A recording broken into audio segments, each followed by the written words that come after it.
First, they try and cancel you. They can't call me stupid, and they can't call me unsuccessful, and they can't call me the things they want to call me. So instead, they have to say I'm a bad person. Then they put you in jail. If you ever have anything, people are going to come and try and take it, which is why they put me in jail in the first place. I have influence, and they want to take it off me. And if that doesn't work, they kill you. Everything comes to an end one day, unless you die. And if you die, then it doesn't. سلام دوستان، خیلی خوش اومدید به یک ویدیو دیگه. دوستان تو این ویدیو قرار که مصاحبه آقای اندروتیت رو با آقای جک نیل تماشا کنیم که یه مصاحبه خیلی خفنی است. پیشنهاد میکنم تا انتهای ویدیو تماشا کنید. بریم سراغ ویدیو. Tate. Welcome to the Jack Neel podcast. Why are you still alive? Well, good to meet you, Jack. First, to shake hands, thank you. It's a nice morning, having breakfast, nicotine and caffeine. Well, I'm still alive, I think, because I don't think that I'm as high profile as I previously was. Before, when I was saying those things that they were going to come for me, I was worried they were going to skip stage 2. But they're now very invested in the second stage. They're trying very hard to put me in jail. I was in jail. I'm out. I think as it stands, I currently have 8 ongoing criminal cases, which is, yeah. Did they make more money in stage 2? Well, when you analyze these things, it's quite interesting. If you look at, let's say the British government, they can take a prosecutor who makes 30, 40,000 a year. They can type loads of pieces of paper. They can mess with somebody who's wealthy, who's going to hire a £1 million a month legal team. And of course, out of that £1 million a month, 50% is tax. So they're getting $500,000 a month off a 30 grand a year employee. And they have all the interests of just keeping it going for as long as possible. So the UK state, I mean, I don't want to be a conspiracy theorist, and I have to be careful what I say I certainly know and what I pretend I don't certainly know. But let's put it this way. Romania was a proxy. They were told by Western powers to mess with me.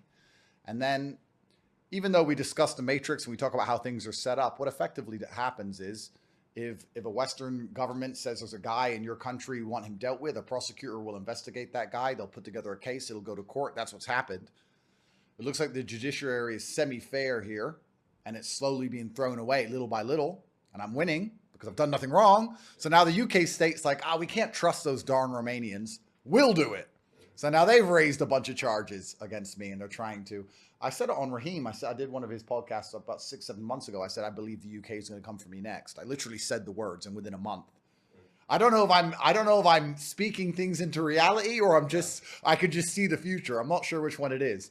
But now the UK state's trying to say I avoided tax and money laundering and blah, blah, blah.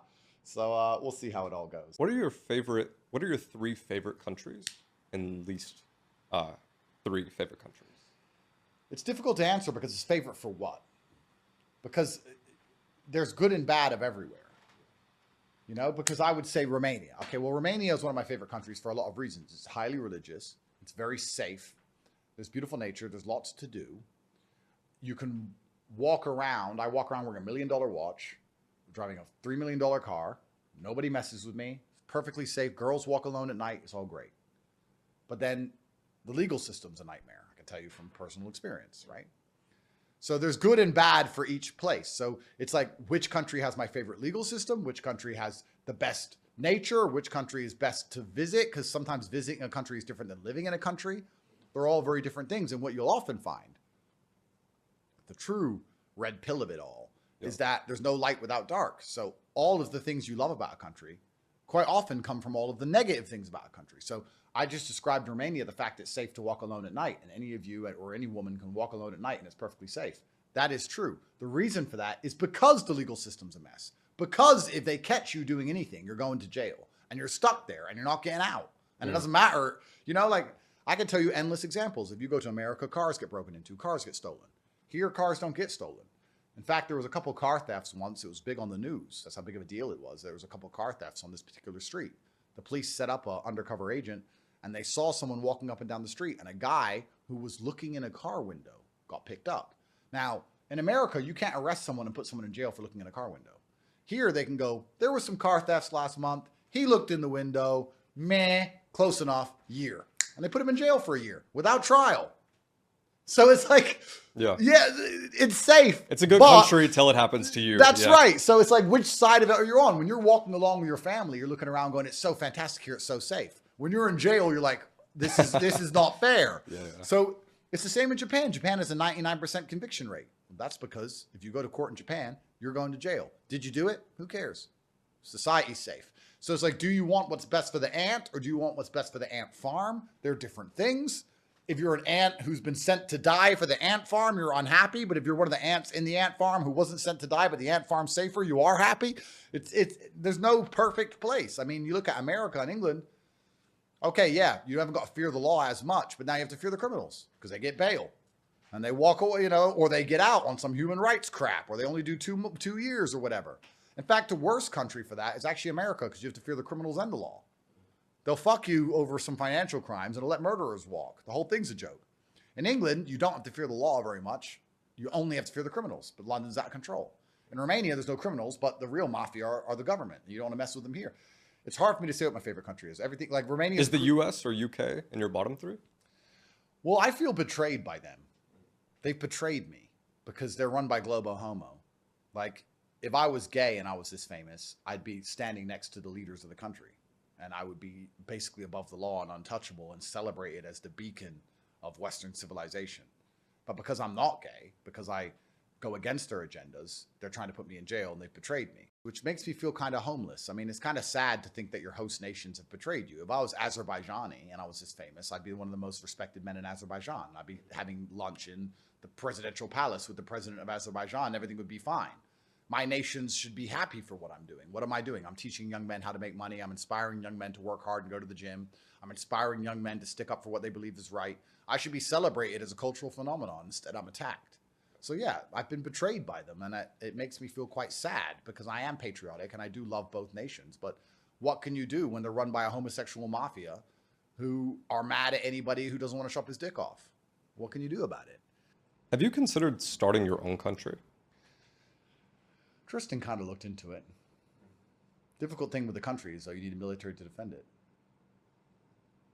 I mean, let's the war room. Well, yeah, I mean, if we'd all go down in a blaze of glory. We do our best.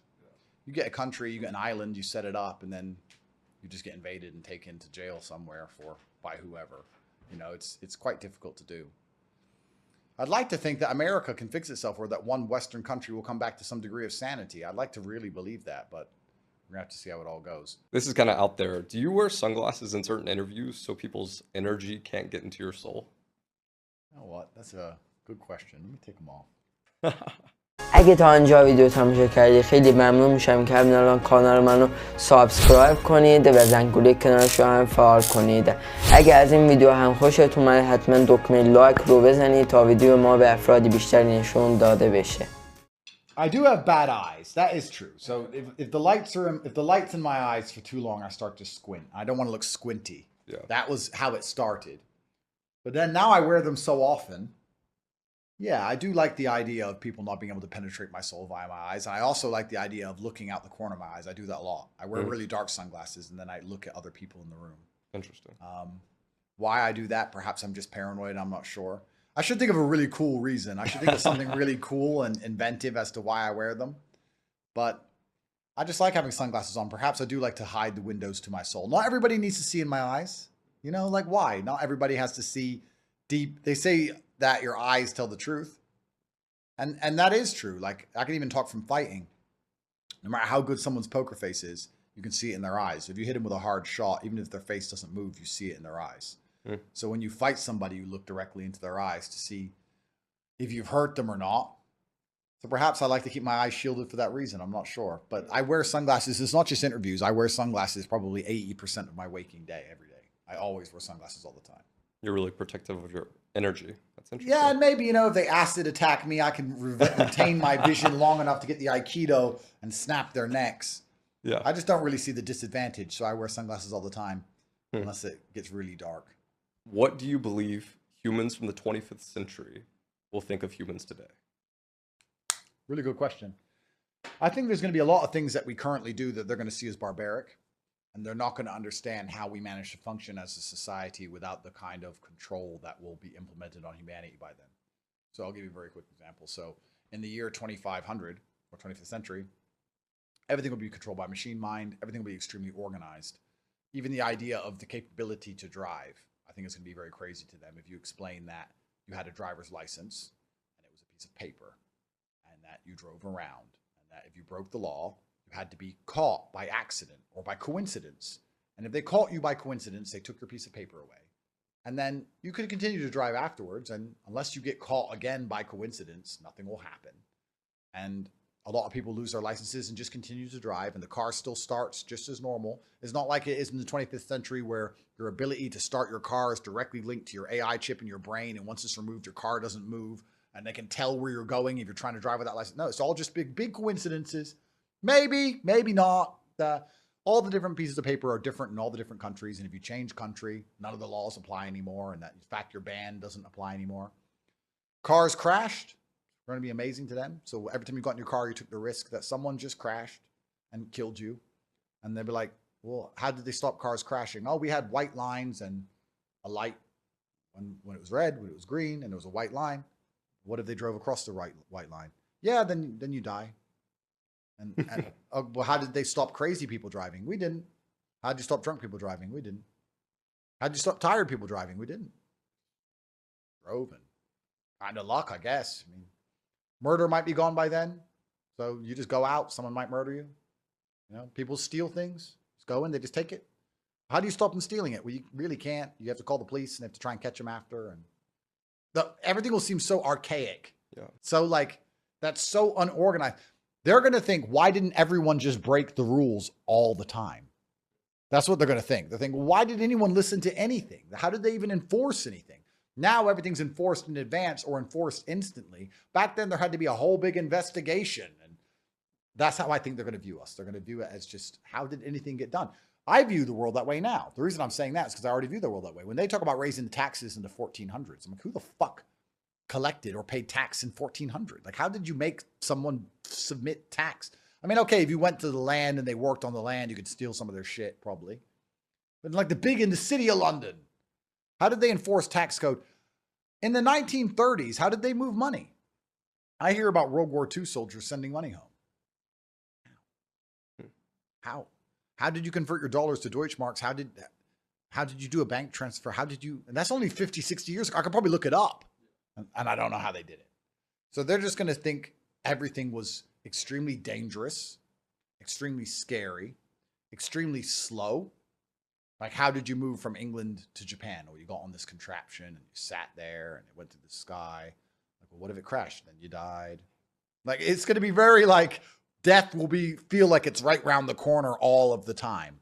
Because they would have fixed all those problems by then. Do you think it'll be a godless society?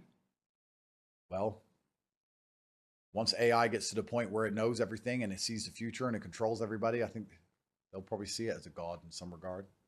It's all seeing, it's all knowing. You know, it's omnipresent. It's got the power to end any life it wants. It can just blow up your chip in your brain. You know, if you piss them off, that's how assassinations will work. Self-destruct, boom, he's gone. Next. So they're going to have something pretty close to God there on earth, and they're going to behave pretty well. They're certainly going to do their prayers, and they're going to do what they're supposed to do. Otherwise, they're not going to exist for very long. If you knew who was really in power, would you say it?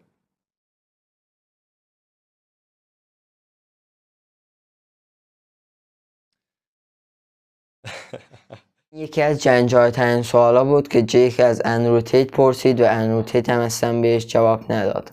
به نظر شما چرا اندروتیت حاضر نشد به این سوال جواب بده؟ حتما تو قسمت کامنت ها واسم کامنت کنید. If you were on death row, what's the last thing you'd say to the world? Again, depends on the scenario. Depends. I think by that point, there's no point pleading your innocence. I guess if you were going to die tomorrow, what's the last thing you'd say to the world? I'd like to be remembered as the person who always made the brave choice. And I would hate for my situation, whatever I'm in, to discourage people from being brave. I would make it clear that bravery probably got me in the mess I was in, but there is no world without bravery, and that death is coming for us all. And that if you try and avoid the fight and avoid being brave, hoping to save yourself and save your skin, you only buy more time. And you buy time in a world that you don't possibly want to live in. And the world and history has taught us that even if you're a coward, even if you agree with the system, even if you do what the Matrix wants, even if you avoid the fight, you still get shot. You just get shot later. So what's the point in getting shot later as a coward when you can get shot first as a man? And I would just try and make it very clear to the world to never be discouraged from making the brave choice and doing what they believe is right, because the consequences for that are worth paying. Even if they're death, they're worth paying, because you'll be remembered as a hero, and we're all going to die in the end. Why would you want to die as an insignificant coward when you could die a little bit earlier and be remembered for eternity as a hero who did the right thing. I mean, in the eternity of the human consciousness, what is a few years anyway? Like, what is a few years? You die 10 years earlier as a hero, or you have 10 more years of insignificant coward life, sitting around hiding in your room as a worm to be forgotten forever. Well, then, if you're that kind of person, you truly are a coward. You're really such a pussy. I'd rather die as a hero than live as a coward any day of the week anyway. So I just try my best not to discourage anyone from being brave. خب رسیدیم به پایان این ویدیو. امیدوارم که از این ویدیو لذت برده باشید. این یکی از خفن‌ترین مصاحبه های آقای اندروتیت بود که واسهتون آپلود کردیم. منتظر ویدیوهای بعدیمون باشید. حمایت یادتون نره. تا ویدیوهای بعدی، فعلا.